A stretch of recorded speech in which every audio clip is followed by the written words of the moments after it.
What is going on, ladies and gentlemen? It's Blue from the Legend of the Bros, and welcome today to Cities Skylines.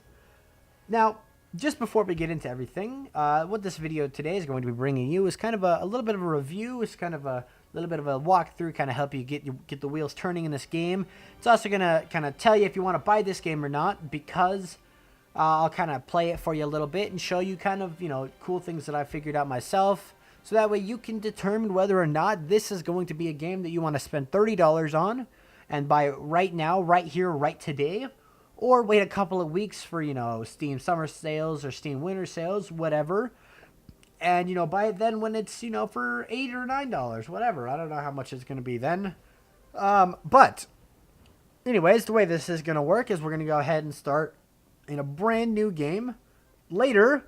But first, we're going to continue the game that I've already had. I'm going to kind of poke around a little bit and show you kind of, different things, different nifty features that City Skylines does versus other city simulators. First of which is a pretty sweet feature. If we look here, we can actually see that this, if we click this down here in the bottom, on the bottom kind of toolbar is districts. We can actually make districts. We can label districts, and we can make our own districts, and we can name them ourselves. It doesn't matter. We see here I've got Applegate Square, I've got Hamilton Heights, Pearl Heights, Barlow Heights, Summit Square, Briarwood Hills, Victoria Square, Mill Hills, Popular Park, Hickory District, Emerson Heights, Autumn Hills, Cypress District, etc., etc. The list goes on and on.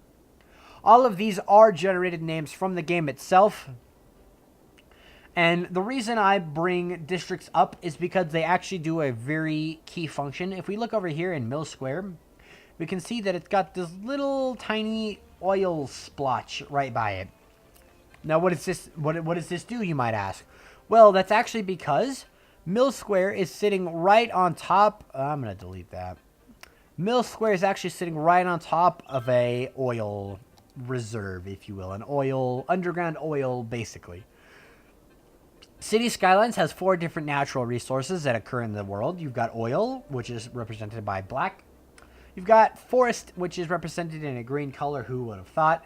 You've got fertile land, which you can be used for farming, which is represented in a yellow color, as well as ore, which is represented in a blue hue sort of a color. We can see over here in Pleasant District, where I've got this tractor, which represents the agriculture subsector of districts, of the farming industry. And we can see where they've kind of tried to build some farms, but I mean, they're not really working very much because they need more workers. Because nobody wants to work at these farm jobs because all of my workers are so educated. Like, if we go over here and just select the building, we can see that we've got 8 highly educated workers living in that one building.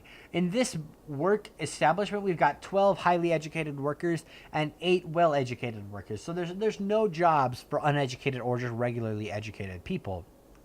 Over here, 9 and 6, kind of the same story. We've got just my entire city is just full of educated people because of my bustling school system. Now, because of my school system, we can see that the schools, the fire department, the police department, and the healthcare department are all kind of going to do the same sort of thing, where the more effective the road is to get to the certain location, the more green is going to be in the road, and the more educated the people, or the more safe from fire, or the more healthy the people in the buildings are, the more blue the building is going to be represented. So we can see that this little group of buildings here, as far as elementary schools go, they really can't, they're not educated at just an elementary school level. That's because these buildings were red. We do the same thing for police. If we zoom out a little bit, we can see that I don't actually have any red buildings in as far as the police sector goes, because I've got a 4% crime rate. For fire safety, on the other hand, I've got a 12% hazard. We can see over here in Mill Square, we've got a bunch of red buildings. But if I drop a fire station, let's drop it here. We can see that those buildings are then going to slowly become more and more blue because the hazard on those buildings is going to slowly drop, just because they're, now able to function. And the fire station is now right there to be able to put out fires that might start right there in Mill Square. Now, providing power and water to your citizens when you first start off a city is something I'm going to cover a little bit later. But as far as, like you can see here, you're going to start with a water pump, and you're going to keep a water pump for pretty much the remainder of your game, because there's no other way to pump water out of a reservoir, or out of a lake, or out of a river. But there are a couple of different ways to put it back in. You can get water treatment plants, which are pretty nifty because you can actually see that the water treatment plant is working because it's spewing out some water. Or you can also get a drain pipe, and I can actually go ahead and slap it right here. Maybe. And there we go. Yep, drain pipe. And if this was working, you would see some sewage coming out of the end of this drain pipe. But I'm not going to connect it because I don't want to be polluting up my river. Another point that I will get to in just a bit when we start a new city. Over here in the top left, we've got a little icon panel that shows us a bunch of different tooltips, or a bunch of different factors that you kind of want to be concerned about when you're making your city, such as pollution. We can see where our ground pollution is sitting. We've got these two industrial zones we've got some ground pollution over here in the industrial zones. We've also got some water. We've also got a little bit of building pollution. It's a dirty building here in our water treatment plants, but that would be expected. Over here, we've also got a traffic legend where we can see where we've got a bunch of really bad traffic right here at this 5-way intersection, which you could have guessed that would have bad traffic. We've got some bad traffic here at this off-ramp, just people trying to, go to and fro. We've got some, a little bit of minor slow-ups here and there, and a little bit of everywhere, but really this patch of road is probably my worst road in this city. Last thing, really, is this chirper up at the top that shows you a couple of different... There's useful information, and then there's some unuseful information. Like Miss Mary Harvey here. Congratulations to us, and parentheses. At Mayor just announced that our beautiful city won the Most Attractive City Award. #Happy Mayor. I don't really care. That doesn't provide me any useful information. But if we scroll up here a little bit, we can see Mr. Edward Parker here tweeted, not tweeted, sorry, chirped. It's chirp, not a tweet. He chirped, I would think that fresh hashtag water is basic stuff, but no, how long do we have to wait for working water pipes?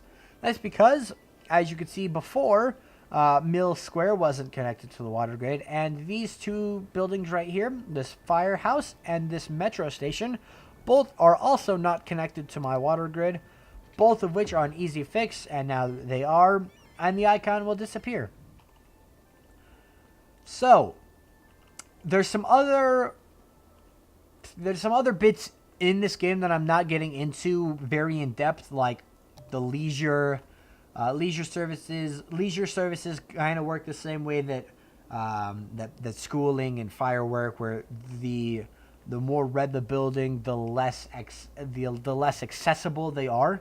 So if we put a park here, we can see all of those people got happy, and all of that red on those buildings pretty much disappeared.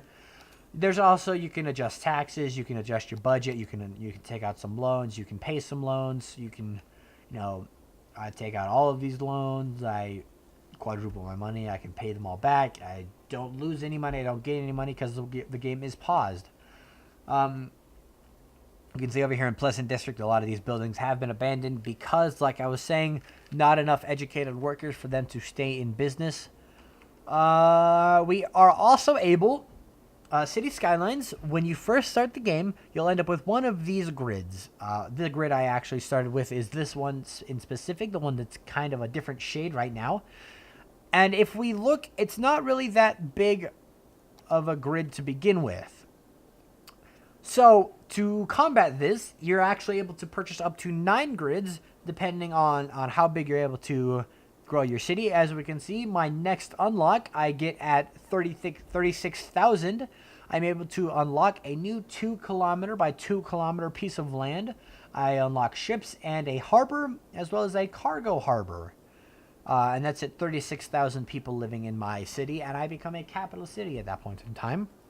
That's really it for just that's just kind of just a little bit of an intro into what you can build towards and what you can build up to. We'll go ahead and start up a new game just so we can kind of look at the way that the game starts. When you start up your game, you can name your city, name it Penis Land, Pen Island. Sorry.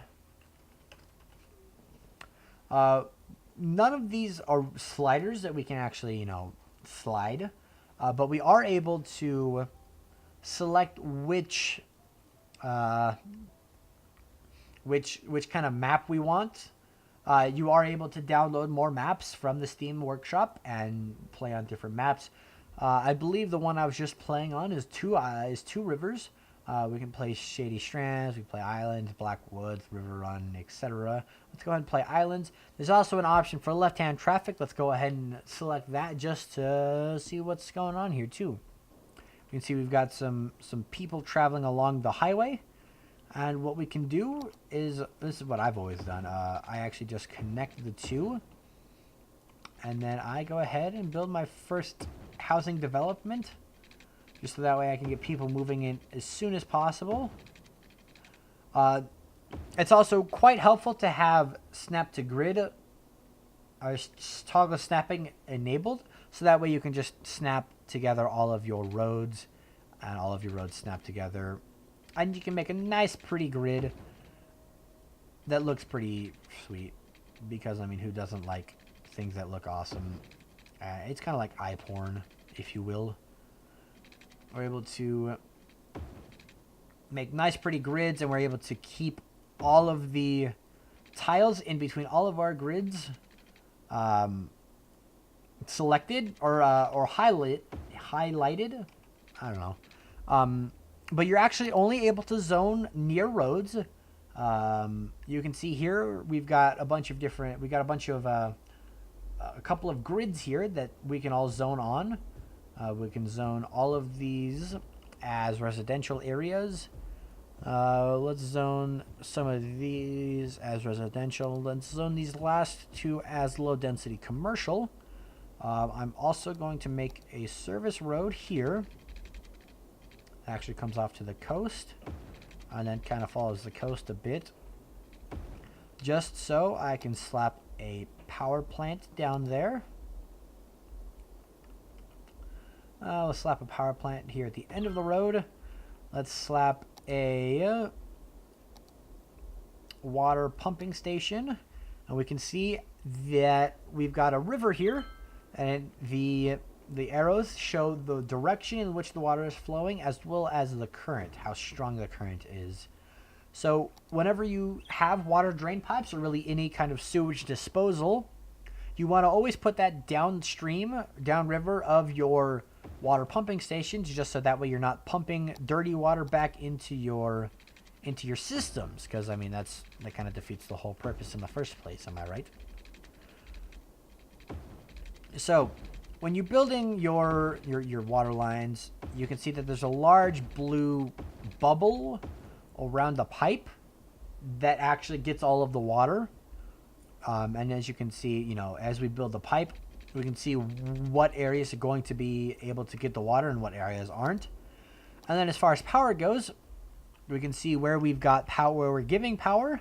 So we're gonna need to give this building some power, just by connecting it with some power lines, just from the blue polygon to the other blue polygon in the water pumping station.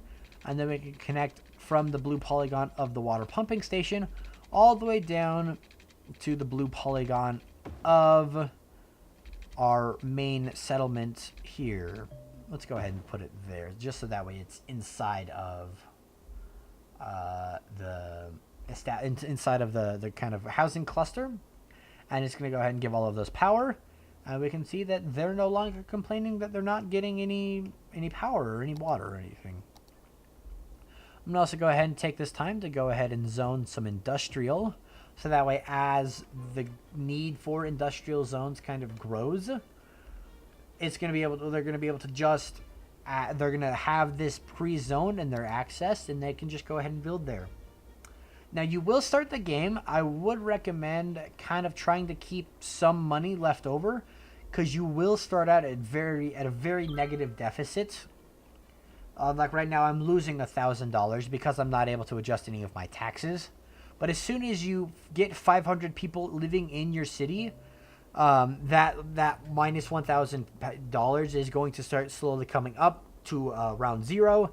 And as soon as you get 500 people, you're actually able to adjust your taxes, and that way you can increase the taxes on your people, and you can lower the budget for water and power, and, you know, kind of remove a couple of jobs there. And there we are. Now I've got, oh, apparently it's a population of 400 here. All right. Anyways, now I can adjust taxes, and I can grab some loans. So I'll go ahead and keep zooming through this, and now we can drop our power budget to about 5%, by about 5%. Drop our garbage budget, healthcare budget, drop all of the budgets, so that way we're not eating up as much money as we're spending. We can see now we've got a little bit of a surplus, about 100 euros or 100 pounds, $100, whatever. And we're going to need to slap down a couple of garbage plants as well.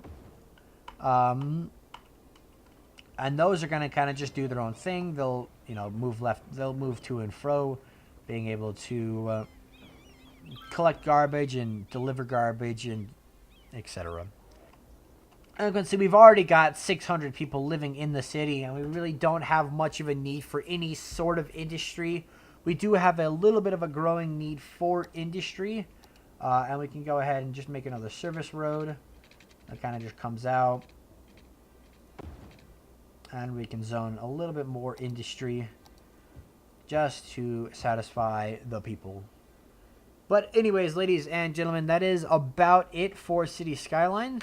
Really, the rest of it is up to you. It's up to you for, you know, whatever you want to do. You can stick to this like grid layout, and, you know, you are able to make nice curvy roads, so that way, you know, your city doesn't look like you've, you know, built it on a grid.